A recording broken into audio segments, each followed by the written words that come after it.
Want to change the current city in Facebook? The first thing you want to do is open the Facebook app on your device. Make sure to log into your account. Now tap on the three lines at the top right corner of your screen. From here, select your username. You will find the option of edit. Go ahead and select that. You will find different sections here such as profile picture, avatar, cover photo. You want to scroll down and get to the section called details. Here you will find your current city. If you want to change this city, go ahead and tap on that. Now scroll down. Here you will have the option of current town/city. Go ahead and tap on this pencil icon. Now to change your current city, go ahead and tap on this drop down. Now you can search for your current city name.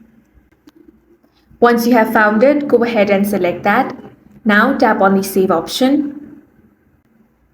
If you want to share this, you can tap on the share option. Now go ahead and tap on save one more time.